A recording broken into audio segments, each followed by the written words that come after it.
긴 시간이 쏜살같이 지나갔다. 그간 참 많이 울었고 참 많이 힘들었다. 수많은 생각들이 나를 찾아와 괴롭혔고 밤잠 못 이루는 날들이 이어졌다. 변덕스러운 감정들을 추스르느라 많은 시간을 허비했고 그 과정을 수없이 반복했다. 마치 폭풍 가운데 있는 듯 했다. 괜히 몇 주간 부산하게 보내보았는데 그랬던 이유는 이렇게 해서라도 이 감정을 잊고 싶었는지도 모르겠다. 바삐 지내는 사이 폭풍이 어느새 지나가 있었다. 얼마 전까지만 해도 사라질 기미가 좀처럼 보이지 않았는데 정신을 차려보니 어느새 지나가 있었다. 지금 나는 폭풍이 지나간 자리에 서 있고 폭풍의 잔해들은 내 주변에 널리 퍼져 있다. 어디서 온지 모르는 잔재들이 내 마음에, 내 삶 속에 흩어져 있다. 이건요, 제가 1년 전쯤에 썼던 일기입니다.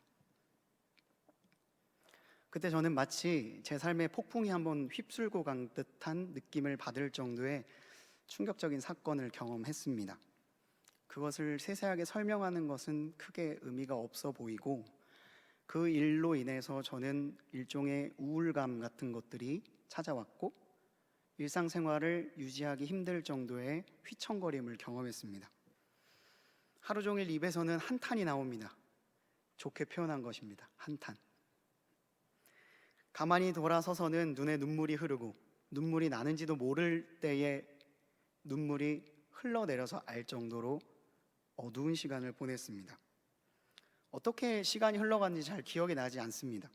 정신을 차려보니 폭풍은 지나가 있었고 다시 날이 갠 듯 화창한 날씨가 제 눈앞에 있었어요. 그렇지만 폭풍의 여파는 제 주변에 고스란히 남아 있었습니다. 이전의 모습은 없어졌고 모든 것을 이제 새롭게 시작해야 합니다. 어디서부터 무엇을 어떻게 시작해야 하는지 잘 모르겠더라고요. 그렇지만 무언가를 해야 했습니다. 지금 이스라엘 백성도 그런 폭풍과 같은 시간들, 그리고 그것이 지나간 상황 같은 시간에 처해 있습니다. 그들에게 찾아온 폭풍은 바벨론의 포로기였습니다. 먼저 이 폭풍이 어떻게 그들에게 찾아오게 되었는지를 간략하게 살펴보아야 할 것 같습니다. 역대기는 북이스라엘과 남유다를 다스렸던 왕들의 이야기를 담은 책입니다. 그런데 이 이야기가 마치 위태로운 시소놀이와 같았어요. 남유다가 높아지면 북이스라엘은 낮아졌고 이 시소의 진자 운동이 계속 반복되었습니다. 근데 이게 승자를 가리는 게임이 아니라 너무나도 위태한 시소놀이여서 언제 누가 떨어질지 모르는 휘청거림이 그 시소놀이 가운데 가득했습니다. 잠깐 그 상대를 누르면서 올라갔을 때에는 기분이 좋았지만 이내 다시 내려오는 것을 반복했습니다. 누군가는 지고 누군가는 이기는 것 같았는데 결국 모두가 다 지는 게임이었습니다. 이런 아슬아슬한 고개와 같은 운동을 계속해서 진행하던 남유다와 북이스라엘은 결국 시소에서 떨어지고 말았습니다. 둘 다 말이죠. 시소 자체가 안전하지 않았습니다. 그리고 그것을 바치는 토양도 안전하지 않았기 때문에 어찌 보면 예견된 일이었을지 모르겠습니다. 둘 다 의기양양하게 시작했습니다. 하지만 둘 다 멸망하고 말았습니다.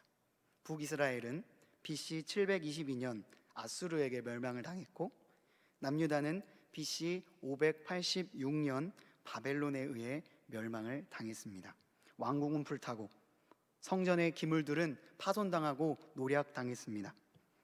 하나님께서는 이런 일들이 계속 벌어질 것이라고 수없이 예고를 하셨습니다. 하지만 사람들은 당최 이 이야기를 듣지 않았습니다. 기회를 주셨고 돌이킬 방법도 알려주셨습니다. 하지만 그들은 귀를 닫고 눈을 닫고 시소놀이에만 열중했습니다.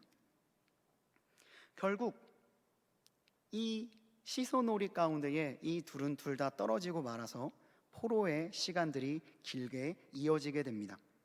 주인이 되라고 주셨던 그 땅에서 쫓겨나 노예의 생활을 스스로 선택하게 된 거죠. 이렇게 초라하게 역대기는 마무리가 됩니다. 이스라엘은 긴 암흑기에 빠지게 됩니다. 어디서부터 바꿔야 되지? 무엇을 고쳐야 될까? 누가 그런 일을 할 수 있을까?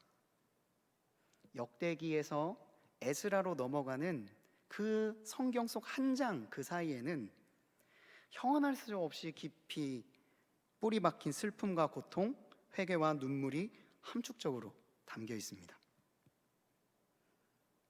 보이지 않는 폭풍이 존재하고 있죠. 바로 포로기. 이 포로기에 대한 기록이 역대기와 에스라 사이에 존재하지 않습니다. 다른 성경에는 존재하지만. 그런데 오히려 이렇게 써져 있지 않다는 것이 저로 하여금 어떤 생각을 들게 하냐면 정말 잊고 싶은 기억 같은 느낌을 받게 합니다. 그러나 하나님께서는 그들을 그 상태 그대로 두지 않으셨습니다. 바벨론의 폭정을 막은 또 다른 나라를 세우셨는데 그 나라의 이름은 바사였습니다. 바사는 페르시아라고 잘 알고 계시는 나라인데 그 바사의 고레스라는 왕이 바벨론을 점령합니다. 그런데 이 고레스는 종교적으로는 관용 정책을 펼쳤습니다. 자신은 하나님을 믿지 않지만 자신의 나라를 위해 나를 위해 그 나라의 신을 빌어서 기도를 해준다면 괜찮다라는 생각을 갖고 있었습니다. 그래서 바벨론의 포로로 잡혀 있었던 이스라엘 백성들을 자신의 원래의 고향으로 돌려보내는 정책을 시작합니다. 그것을 고렉스 칙령이라고 부릅니다. 이 칙령에 의해 유대인들은 각자의 땅으로 돌아왔습니다. 각자의 고향으로 돌아가 기쁨을 만끽하고 있었습니다. 역대하의 마지막 장면이 이에 대해서 이렇게 기록하고 있습니다. 바사의 고레스 왕 원년에 여호와께서 예레미야 입으로 하신 말씀을 이루려고 여호와께서 바사의 고레스 왕의 마음을 감동시키심에 그가 온 나라에 공표도 하고 조서도 내려 이르되 바사 왕 고레스가 이같이 말하노니 하늘의 신 여호와께서 세상 만국을 내게 주셨고 나에게 명령하여 유다 예루살렘의 성전을 건축하라 하셨나니 너희 중에 그의 백성된 자는 다 올라갈지어다 너희 하나님 여호와께서 함께 하시기를 원하노라 하였더라. 이게 역대기의 끝입니다. 그런데 재미있게도 바로 그 다음 장인 에스라 1장 1절에서 3절도 동일한 말씀을 기록하고 있습니다. 그래서요, 사람들은 대부분의 학자들은 역대기를 에스라가 썼다고 이야기합니다. 그들은 집으로 돌아왔습니다. 정처 없이 떠돌다가 이제서야 집으로 돌아왔습니다. 그러나 돌아온 집은 전과 같지 않죠. 마치 폐허가 된 것처럼 모든 것이 무너져 있었습니다. 한 차례 폭풍이 지나간 듯합니다. 참으로 거센 폭풍이었습니다. 곳곳에 잔재들이 흩어져 있고요. 지금은 그들이 포로기 이후에 폐허가 된 예루살렘 그리고 각자의 집 앞에 서 있습니다.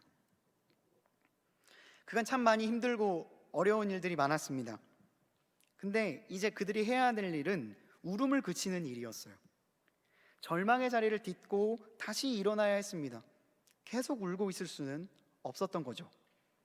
폭풍의 여파로 널브러져 있는 잔재들을 하나하나씩 주워와서 치워놓고 그곳에 새로운 집을 지어야 했습니다. 여기까지 오는데 참 많은 시간이 걸렸거든요. 지난날에 잘했던 영광의 기억들은 다 잊고 새로운 마음으로 시작해야 합니다. 반대로 그간 했던 잘못들, 치욕스러운 과거들을 다 잊고 다시 새로운 마음으로 시작해야 합니다. 또한 그들에게는 한 가지 과제가 있었는데 기억해내야 합니다. 무엇을 기억해내야 하냐면 자신들이 어떤 사람인지를 기억해야 되는 거예요. 아주 오랜 기간 집을 떠나 있었기 때문에 그 시간 가운데에 자녀들이 태어났습니다. 그 자녀들은요, 이스라엘 말이 아니라 유다 말이 아니라 바벨론의 말을 하고 있었기 때문입니다. 자신들은 바벨론에서 태어났기 때문에 그들의 정체성은 내가 바벨론인인지 유다인인지 잘 알지 못했습니다. 우리가 왜 이렇게 되었는지, 어쩌다가 이런 지경에 처하게 되었는지 그들이 기억해내야 하는 거예요. 그래서 역대기, 에스라가 썼다고 전해지는 역대기의 처음에는 이름들이 계속 나옵니다. 성경을 읽다 보면 이름은 그냥 지나치고 넘어가는 경우가 많이 있죠. 그렇지만 다시 돌아와서 생각해 본다면 그 이름들을 나열한 것은 자신의 뿌리를 찾아가는 과정입니다. 에스라는 사람들에게 알려줘야 했어요. 너희가 어떤 민족인지, 너희가 어떻게 하다 이런 일을 겪게 되었는지 알려줄 필요가 있었습니다. 그 이름들은 고통스럽지만 기억해내야 하는 역사의 단편이고요, 이는 정체성을 찾기 위해 반드시 찾아내야 했을 역사의 복기였습니다. 기억하고 기록해야 합니다. 자녀에게, 후대에게 가르쳐야 했습니다. 그래서 에스라는요, 후대에 팔을 걷어붙이고 이미 익숙해져서 오래된 왕들의 이야기를 한 번 더 꺼내게 되는 거예요. 에스라는 역사를 다시 쓰기 시작합니다. 열왕기 상하에 충분히 역사가 기록되어 있는데 비슷한 이야기를 한 번 더 기록하는 거예요. 그것을 통하여서 다른 결의 역사를 풀어나가기 시작합니다. 에스라 앞에 있는 역대기도 그렇지만 뒤에 있는 느헤미야도 에스라서와 연관이 있습니다. 왜냐하면 히브리어 원어로 보면요, 느헤미야서와 에스라서는 예전에는 한 책으로 묶여 있었기 때문입니다. 한 두루마리에. 에스라와 느헤미야가 나눠진 것은 1448년 라틴어 역본에서부터입니다. 그러니까 우리가 지금 성경에서 보고 있는 역대상하, 에스라, 느헤미야는 같은 이야기를 하고 있는 거예요. 그리고 오늘 여러분들에게 이 모든 성경들을 관통하는 하나의 주제를 전달해 드리고자 하는데요, 바로 예배입니다. 이 성경들은요, 무너진 성전들과 그 성전을 재건하는 이야기를 하면서 다시 백성들의 마음을 일으켜 세우기 위해서 예배의 모습을 회복해가는 이야기들을 담고 있습니다.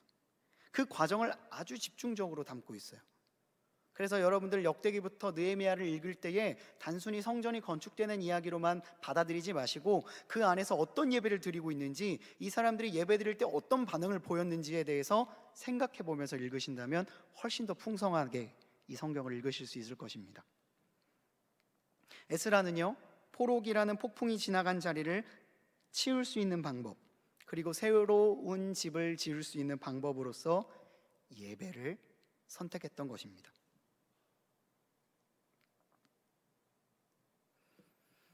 이름을 나열하고 역사를 기술하는 것은 뿌리를 찾아가는 과정이었습니다. 그리고 이제 남겨진 과제와 같은 재건의 시간을 하기 위해서 붙잡은 것들은 실제로 예배를 하는 것이었어요. 그래서 포로기환을 하면서 데리고 왔던 첫 번째 사람들은 다 예배에 관련된 사람들이었습니다. 성물을 관리하는 사람, 예배를 주관하는 사람. 먼저 와서 예배 터를 닦기 위해서 1차 귀환 때 예배자들이 들어오기 시작했던 거죠. 예배하는 행위는 뿌리를 견고하게 지탱할 토양을 찾아가는 과정이었다고 생각해 주시면 되겠습니다. 메시지 성경 여러분들 참 많이 보시죠?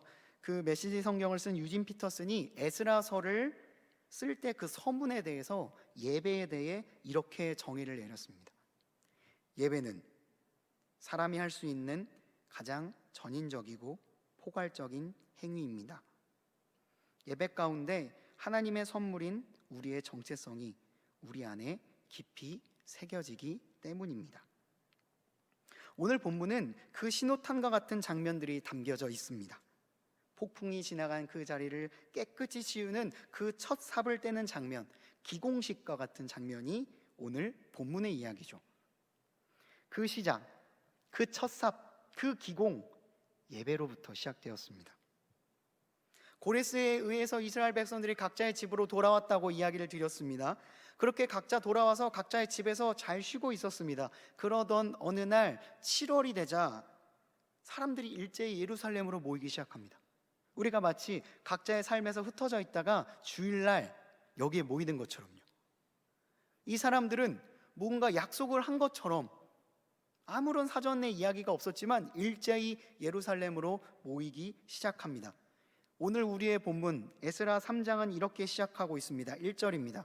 이스라엘 자손이 각자의 성읍에 살았더니 7째 달에 이르러 일제히 예루살렘에 모인지라. 그들은 왜 예루살렘으로 모이고 있는 걸까요? 이유가 두 가지였습니다. 하나는 성전을 짓기 위해서, 그리고 두 번째는 더 근본적인 이유였는데 하나님을 예배하기 위해서였습니다. 그들은 함께 모여서 아주 감격적인 초막절을 드리기 시작합니다. 왜 초막절을 드렸을까요? 초막절은 이스라엘의 3대 절기 중에 하나입니다. 이는 광야길을 오던 이스라엘 백성들이 천막에서 살았던 사실을 기억하는 절기였고, 이 절기를 지킬 때마다 하나님께서 광야 가운데서도 우리를 신실하게 이끌어 주셨지, 우리를 초막을 통하여서 보호해 주셨지, 이것들을 기억하는 절기입니다. 성경에 따르면 레위기 23장 24절, 이스라엘 자손에게 말하여 이르라, 일곱째 달 15째 날은 초막절이니 여호와를 위하여 이레 동안 지킬 것이라. 7월 15일입니다. 얼마 전이었죠? 저희는 오늘 7월 19일이고요. 만약에 우리로 적용시킨다면 지금 여러분들은 우리와 함께 초막절을 지키고 있는 것입니다. 그들은 7월 15일에 자신의 삶을 재건하기 위해서 첫 예배를 드렸습니다. 지난번 제가 설교 때 여러분들 하반기를 이제 시작할 때 다시 한번 해봅시다, 이런 이야기를 드렸죠. 7월 15일 초막절, 여러분들의 두 번째 시작을 참 시작하기 좋은 때입니다. 그런데 놀라운 것은 그 초막절을 시작하고 1년 후에 그 예배하던 자리에 성전에 주춧돌이 놓여지게 됩니다. 예배라는 터 위에 성전의 기초가 세워지게 된 것입니다. 오늘 여러분들이 보고 있는 8절과 9절은 그것을 묘사하고 있습니다. 예배를 통해 회복되어 가는 과정이 그 다음 본문 11절부터 13절에 담겨 있습니다. 제가 메시지 성경으로 읽어드리고 13절은 자막을 보시고 함께 봉독해 볼 텐데요. 제가 먼저 11절, 12절을 읽어드리겠습니다. 하나님의 성전의 기초를 놓고 나서 온 백성이 큰 소리로 환호하며 하나님을 찬양했다. 많은 사람들이 즐거워할 때에 첫 성전을 보았던 나이 많은 제사장과 레위인과 가문의 우두머리들은 기뻐서 소리내어 울었다. 마지막 13절을 자막을 보시고 함께 봉독해 보겠습니다. 시작. 함성과 울음소리를 분간할 수 없었다. 그들의 목소리가 사방으로 멀리까지 울려 퍼졌다. 아멘. 그들은 성전의 기초를 놓았을 뿐입니다. 성전을 다 지은 것도 아니었어요. 돌 하나 놓은 것 뿐입니다. 그러나 그 돌이 그냥 돌이 아니었던 거예요. 그간의 모든 아픔과 회환, 슬픔과 고통, 기쁨과 감격이 다 한데 모여서 그 돌 세워놓은 그 현장 안에서 폭발하기 시작합니다. 모든 감정이 다 모여가지고요, 어우러져 하나의 커다란 카타르시스를 만들어낸 거죠. 하나님을 큰 소리로 찬양하고 예배하자 그간 참아왔던 눈물이 왈칵 쏟아져 내리기 시작합니다. 기쁨과 슬픔이 다 섞여가지고요, 그럴 때 있잖아요 여러분, 너무 기쁘고 슬프니까 막 이 감정이 막 섞여가지고 내가 정말 이상한 사람이 된 것처럼 울었을 그럴 때, 지금 이스라엘 백성들이 그 감격을 누리고 있는 거예요. 너무나도 슬픈데 너무나도 기쁘고 그동안 살아왔던 세월들이 생각나서 눈물이 멈추질 않는데, 지금까지 이끌어 오신 하나님이 생각나면서 이 두 감정이 섞이는 그것. 여러분 애니메이션 인사이드 아웃 보셨나요? 거기서 마지막 장면에 그 장면이 나오잖아요. 기쁨과 슬픔이 섞이는 장면. 그것이 더 큰 기쁨으로 주인공을 이끌어가는 것들을 보셨을 것입니다. 그들은 지금 예배를 통해서 슬픔이 기쁨과 함께 섞이면서 더 큰 기쁨을 만들어내는 영적인 연금술을 경험하고 있는 거예요. 하나님은 그것을 예배를 통해 그들의 슬픔을 기쁨으로 바꾸어주고 계시고 있는 겁니다. 기쁨의 싹이 슬픔을 거름 삼아서 더욱 강력하게 뻗어나가고 있는 겁니다. 그리고 눈물을 양분 삼아서 아름답게 꽃을 피우고 있는 것입니다. 여러분, 저는요 오늘 이 예배가요 여러분들의 슬픔을 기쁨으로 바꾸는 시간이 되었으면 좋겠습니다.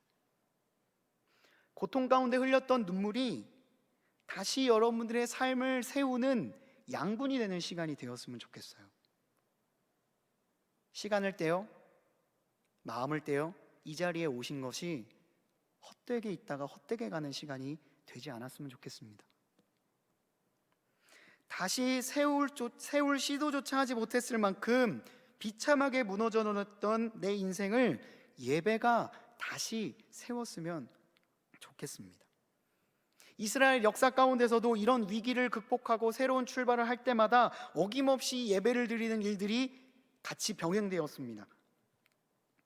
예배를 통해 그들은 잃어버린 얼굴을 찾아가기 시작했고, 예배를 통해 내가 어떤 사람인지, 내가 어떤 길로 나아가야 하는지, 내가 그동안 받았던 고통들을 어떻게 소화시켜야 되는지를 배워갔던 거예요. 에스라서 9장에는 그리고 10장에는 이스라엘 백성의 죄를 가지고 애통해하는 에스라의 기도가 나옵니다. 에스라가 얼마나 슬프고 힘들었는지 성전 앞에서 꺼이꺼이 울기 시작했어요.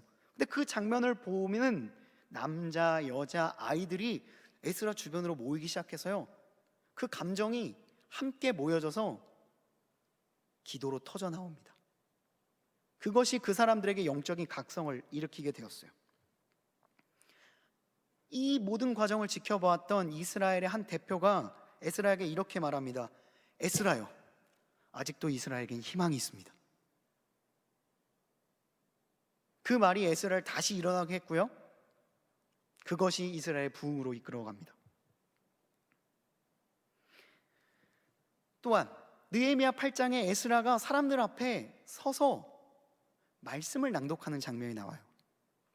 느헤미야 8장에 사람들이 다 모여 있고요, 에스라가 성경책을 하나 딱 들고 와서 놀랍게도 새벽부터 정오까지 너무나도 길지만 성경을 읽기 시작합니다. 근데 놀랍게도 사람들이 그 말을 귀에다 다 담기 시작해요. 말씀이 그들을 주변을 감싸자, 기도가 그들의 삶 가운데에 들어오기 시작하자, 예배의 장면들이 그들의 삶 가운데에 거하기 시작하자 막힌 응어리들이 하나씩 풀려나기 시작합니다. 곳곳에서는 훌쩍이는 소리가 났고요, 이내 온통 눈물바다로 바뀌게 됩니다. 에스라 3장, 오늘 이야기, 에스라 10장, 느헤미야 8장, 세 번에 걸쳐 비슷한 일이 일어나는 거예요. 비슷한 영적인 대각성이 일어나는 거예요.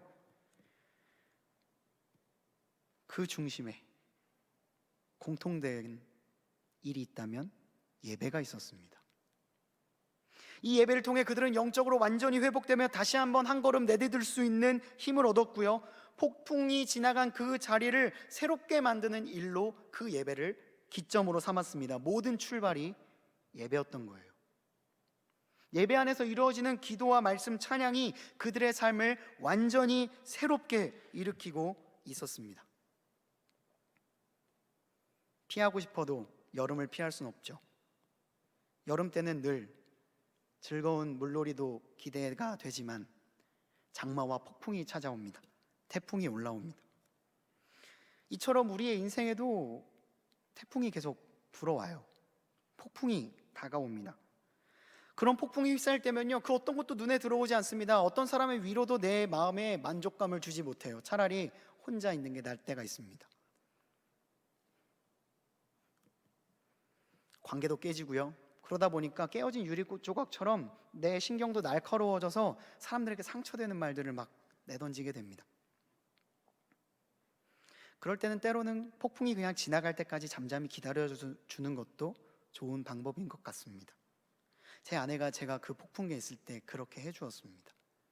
제가 울면 옆에서 같이 울어주고, 화를 내면 어깨를 한번 토닥여주고, 많은 말들을 하지 않았지만 그냥 제가 모든 감정을 다 소화해낼 때까지 기다려주었습니다. 당사자도 알고 있었을 거예요. 저도 알고 있었거든요. 나도 이러기 싫다는 걸. 그래서 시간이 흐르면 우리의 상처나 아픔이나 폭풍 같은 것도 어느 정도 잠잠해질 것입니다. 그런데 여기서부터가 중요해요. 폭풍이 지나가고 잠잠해졌을 때에 무엇을 하느냐가 중요합니다. 그때 우리가 붙잡아야 되는 것이 자포자기, 냉소, 비관의 감정이 아니어야 합니다. 폭풍은 누구나 겪습니다. 저만 겪을 뿐만 아니라 여러분들도 지금 겪을 수도 있고, 여러분들의 기억을 되감아 보면 폭풍이 없었던 사람은 단 한 명도 없었을 것입니다. 외적으로 보면 조금 다르죠. 그렇지만 그걸 느끼는 당사자는 그 크기는 최대치입니다. 겪는 당사자의 폭풍은 가장 큰 거예요. 그러나 차이가 발생하는 것은 폭풍 후의 삶의 태도에서 발생합니다. 누군가는 포기할 것입니다. 누군가는 그곳에 새로운 집을 세우는 일을 시도조차 하지 않을 것입니다. 하지만 우리는 성경의 말씀을 통해 무너진 집을 세웠던 사람들의 이야기를 아는 우리는 새로운 집을 지을 수 있습니다. 그리고 그 방법이 있다면 저는 오늘 딱 한 가지 이야기합니다. 예배입니다. 제 일기의 첫 단락은 고통의 노래였습니다. 하지만 두 번째 단락은 좀 달랐어요. 이렇게 적었습니다. 나는 그 잔재를 한 움큼 집어든다. 이제 어떻게 살아야 되지? 뭘 해야 되지? 내가 뭐 한다고 세상이 바뀌나? 아니다. 울음을 멈추자. 어서 내 삶의 자리를 치우고 빨리 새 집을 지어야 돼. 더 이상 이 감정이 나만 괴롭히는 게 아니라 내 가족, 내 아이까지 괴롭히게 하지 않게 빨리 다른 일을 찾아야 돼. 견고한 주의 말씀 앞으로 돌아가야 돼. 은혜로 새로운 집을 세워야 된다고. 앞으로의 나의 셀프 컨트롤은 그 과정에 대한 긴 기록이 될 거야. 이렇게 적어 놓았습니다. 제가 붙잡은 것은 가정 예배였습니다. 그 조그만 기숙사에서 가정 예배를 드리기 시작했거든요. 그 장면을 제가 찍었어요. 그래서 부끄럽지만 한번 짧게 보여드리도록 하겠습니다. 주의 임재 안에 거하는 것, 나의 가장 큰 소망, 나의 가장 큰 은혜, 주와 함께 동행하느니.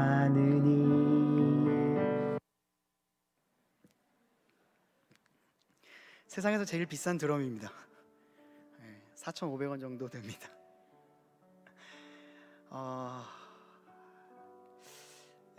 저거는요, 제 인생에 가장 힘들 때 찍은 영상입니다. 보면 귀엽죠. 저도 참 제 딸이 귀엽다고 생각합니다. 그런데 저 장면을 찍고 있는 저의 표정은 울고 있었어요. 그래, 내가 여기서 울음을 계속 그치지 않으면 내 딸도 저 감정을 받을지도 몰라. 멈추자. 가정 예배를 드리자. 제가 제 삶에 무너진 것들을 다시 채우기 위해서, 그리고 그 집을 새로 세우기 위해서 선택한 것은 예배였습니다. 제가 정답을 이야기해드리지만 이 정답이 저에게로부터 오지 않았다는 것을 기억해 주셨으면 좋겠습니다. 저도 성경에서 답을 찾은 거고요. 여러분들도 성경 안에서 답을 찾아야 됩니다. 여러분들의 삶을, 무너진 삶을 다시 세울 수 있는 것이 정말 많이 있습니다. 이것도 좋아 보이고 저것도 좋아 보입니다. 하지만 예배가 답입니다. 예배만큼 우리의 인생을 다시 원상태로 복귀할 수 있는 게 없어요. 어떤 규제로 인해서 우리가 모이지 못하는 게 아쉽죠. 하지만 우리는 가장 중요한 걸 아직 뺏기지 않았습니다. 여기서 예배하는 거, 이거는 아직 허용이 되고 있어요. 여기서부터 출발해야 됩니다. 여러분, 특별하지 않아도 좋습니다. 그냥 집에서 말씀 한 절 읽고 기도 한 번 하고 찬양 한 절 부르는 거, 그거면 충분합니다. 더 나아가 9시에 하는 가정 예배 참여하는 것도 하나의 방법입니다. 각자 모양은 다르고 각자 하는 것들은 다르지만 예배를 하는 게 중요한 거예요. 하루에 한 번이라도, 아주 짧은 시간이라도 말씀 앞에 여러분이 무릎을 꿇고 나오는 겁니다. 한 절이라도 기도를 하는 겁니다. 한 소절이라도 찬양을 듣거나 부르는 겁니다. 그것이 여러분들의 삶을 다시 세울 것입니다. 폭풍이 지나갔습니다. 오늘 아침에 비가 많이 왔죠. 어느새 그랬나는 듯 날이 개었습니다. 우리는 언제나 폭풍 가운데 있을 수 없습니다. 그것이 끝났다면 이제 새롭게 세워야 합니다. 꼭 그런 시간, 그 예배 시간을 경험하는 여러분들이 되기를 주님의 이름으로 간절히 축원합니다. 기도하겠습니다. 아버지 하나님, 우리의 삶 가운데 찾아오는 수많은 폭풍이 있습니다. 어떤 사람의 폭풍은 세고 어떤 사람의 폭풍은 약하다 생각하지 않습니다. 자기가 겪는 폭풍이 가장 셉니다. 폭풍 가운데 있는 친구가 있을 수도 있고, 폭풍이 지나가서 그냥 그 흩어진 자리를 멍하니 바라보는 지체도 있을 것이고, 그것을 내 삶 가운데서 애써 감추고 아닌 듯 살아가는 사람도 있을 것입니다. 그러나 어떤 상황에 처해 있든, 우리가 어떤 고민 가운데 있든 답은 예배임을 고백합니다. 이스라엘 백성들이 무너진 성벽을 쌓으면서 자신의 삶의 예배를 회복했던 것처럼 우리의 삶을 다시금 세울 수 있는 것이 예배임을 기억하며 주님 앞에 감사함으로 나아가는 우리 모두가 되게 하여 주시옵소서. 이 모든 말씀 우리 구주 예수 그리스도의 이름으로 기도드리옵나이다. 아멘.